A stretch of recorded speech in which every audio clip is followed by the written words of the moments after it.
Praise the Lord. आप सभी को जय मसीह की हम प्रभु यीशु के नाम की स्तुति और प्रशंसा करते हैं। आप सभी का स्वागत है हमारे YouTube चैनल आमीन मसीह टीवी में। अगर आप इस चैनल पे नए हैं तो आप इस चैनल को सब्सक्राइब कर लें और बेल आइकन के बटन को प्रेस करना ना भूलें ताकि हर एक ऐसे नए वीडियो आने वाली का नोटिफिकेशन आपको मिल सके। प्रिय, आज हम उडाऊ पुत्र के दृष्टांत में देखेंगे। यह दृष्टांत आपको लूका के सुसमाचार में 15 अध्याय 11 वचन से 32 वचन तक देखने को मिल सकता है। आइए हम शुरू करते हैं। एक मनुष्य था, उसके 2 पुत्र थे। छोटे पुत्र ने कहा, हे पिता, संपत्ति में मेरा भाग मुझे दे दे। पिता ने वैसा ही कर दिया, संपत्ति में उसका भाग उसको दे दिया। कुछ दिन बाद वह छोटा पुत्र अपनी संपत्ति इकट्ठी कर कर दूर देश को चला गया। वहां जाकर वह गलत कुकर्मों में फंस गया, जैसे खाना पीना, गलत काम और गलत रास्तों में फंस गया, जिस कारण उसकी सारी संपत्ति खत्म हो गई, सभी धन खर्च हो गया। एक दिन उस देश में अकाल पड़ गया। चारों तरफ अकाल था। जितना भी धन था वह सब खत्म हो गया और वह कंगाल हो गया। प्रिय, यहाँ हम देख सकते हैं कि उस छोटे पुत्र ने अपनी सारी संपत्ति खर्च कर ली। उसने गलत मित्र बना लिए जो उसके साथ तब तक थे जब तक उसके पास पैसा था।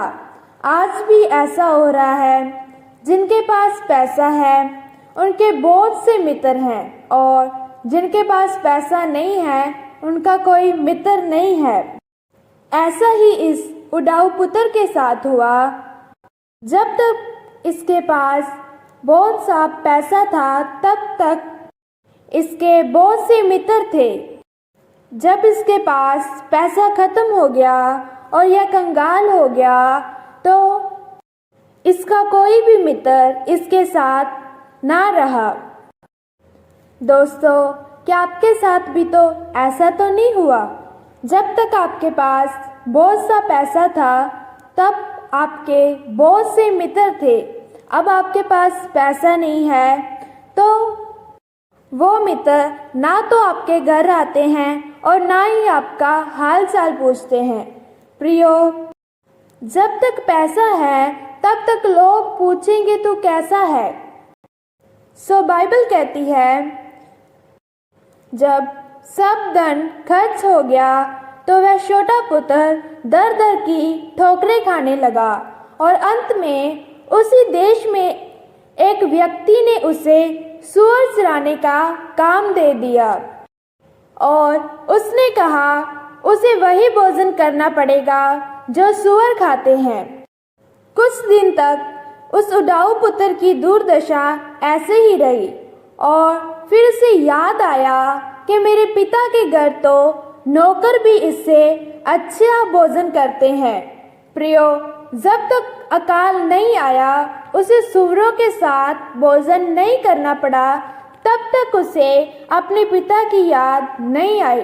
तो यह अकाल उसके लिए लाभदायक साबित हुआ, क्योंकि इस अकाल ने उसे यह सोचने के लिए मजबूर कर दिया कि उसके पिता के घर तो नौकर भी इससे अच्छा भोजन करते हैं, उनके पास खाने की कोई कमी नहीं है, उनकी दुर्दशा इससे अच्छी है।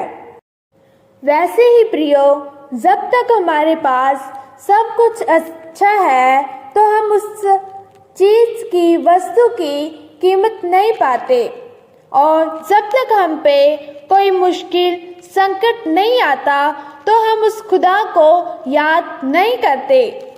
आज बहुत से मसीह लोग ऐसे हैं, जब तक उनके जीवन में सब कुछ ठीक है तो वह उस खुदा को याद नहीं करते, लेकिन जैसे ही उनके जीवन में कोई मुश्किल, विपत्ति या संकट आता है तो वो उस खुदा को याद करते हैं। तब वह उपवास प्रार्थना करते हैं कि इस मुश्किल का हल जल्द से जल्द निकले। प्रिय, क्या आपका जीवन भी तो ऐसा तो नहीं कि आप भी खुदा को जरूरत के समय ही याद करते हैं? आइए हम आगे देखते हैं कि उस उडाऊ पुत्र को याद आया कि उसके पिता के घर तो नौकर भी इससे अच्छा खाना खाते हैं और मैं यहाँ भूखा मर रहा हूँ। तो उसने अपने पिता के घर जाने का फैसला किया और उसने सोचा कि मैं उनसे क्षमा मांगूंगा और कहूँगा, मैंने स्वर्ग के विरोध में और आपके विरोध में पाप किया है, इसलिए मुझे क्षमा करें। मैं अब आपका पुत्र कहलाने के योग्य नहीं रहा, मुझे एक नौकर रख लें। क्योंकि वह उडाऊ पुत्र जानता था कि उसका पिता दयालु और प्रेमी है, वह उसे माफ जरूर करेगा। उडाऊ पुत्र जानता था कि उसका पिता उससे बहुत प्रेम करता है, इसलिए वह अपने पिता के घर को चल पड़ा। यही विश्वास था जो उस उडाऊ पुत्र के जीवन में था। सारी संपत्ति खत्म होने पर भी उसे विश्वास था कि उसका पिता उसे प्रेम करता है। हो सकता है आप भी गलत रास्ते में थे, आपने भी पाप किया और अपना जीवन बर्बाद किया है, तो आप कभी न सोचें कि परमेश्वर आपसे प्रेम नहीं करते या आप परमेश्वर के पास कैसे जाएं।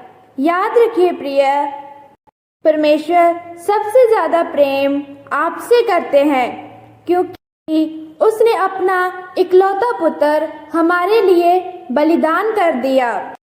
सो आइए हम आगे देखते हैं कि वह उडाऊ पुत्र अपने घर के नज़दीक ही था कि उसके पिता ने उसे दूर से पहचान लिया और दौड़ा और उसे गले लगा लिया। उडाऊ पुत्र के घर छोड़ने पर भी पिता उसका इंतजार करता रहा, दरवाजे पे बैठा उसका इंतजार करता रहा कि मेरा बेटा घर वापस आएगा। यह चिंता उस पिता की अपने बेटे के लिए थी। वैसे ही परमेश्वर भी हमारी फिक्र करते हैं। इस दृष्टांत के द्वारा परमेश्वर ने अपना अगापे प्रेम दर्शाया है, जो हम आगे देखते हैं।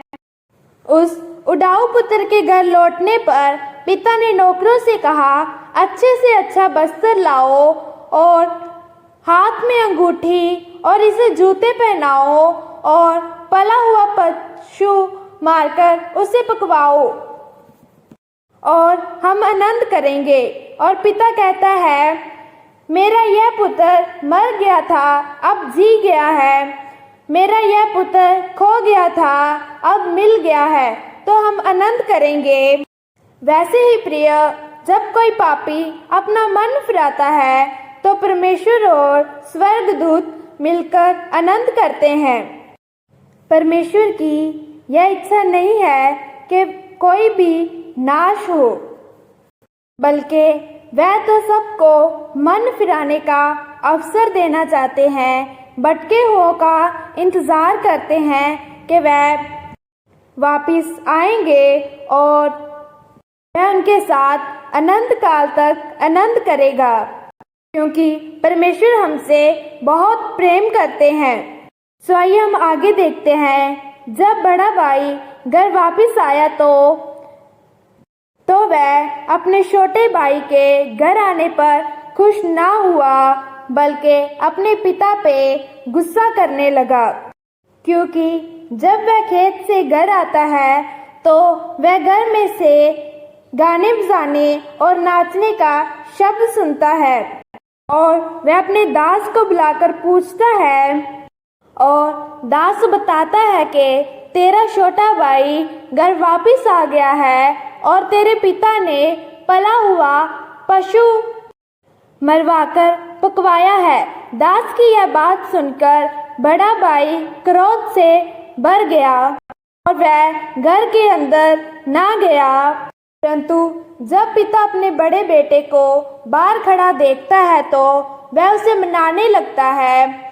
बड़ा पुत्र कहता है कि मैं इतने वर्षों से तेरी सेवा कर रहा हूँ, परंतु तूने एक बकरी का बच्चा भी नहीं दिया मैं अपने मित्रों के साथ आनंद कर सकूं।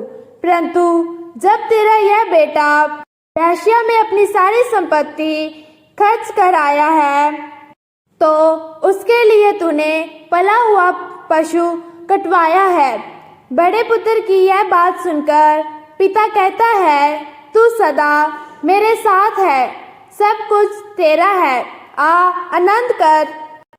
तेरा भाई मर गया था, अब जी गया है, खो गया था, अब मिल गया है। क्या प्रिय, आपने इस बात पर ध्यान दिया है कि वह बड़ा भाई अपने छोटे भाई को ढूंढने के लिए नहीं गया, जबकि वह देखता था कि उसका पिता दरवाजे में बैठा उसके भाई का इंतजार कर रहा है। उसने कभी भी नहीं कहा, हे पिता, मैं अपने छोटे भाई को ढूंढने के लिए जा रहा हूँ। ऐसे ही प्रिय, आज बहुत से लोग हैं जिन्हें खोए हुए लोगों को प्रभु के पास लाने का कोई बोझ नहीं है।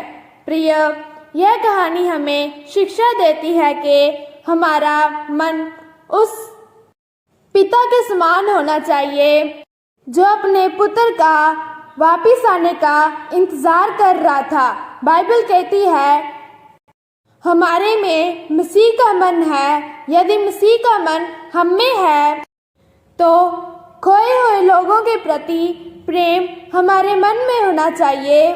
अगर हम सच्चे विश्वासी हैं और परमेश्वर से सच्चा प्रेम करते हैं तो हमें भटके हुए लोगों को परमेश्वर का वचन सुनाना है और उनको परमेश्वर के पास लाना है ताकि उनका भी उद्धार हो सके और वह बचाए जाएं।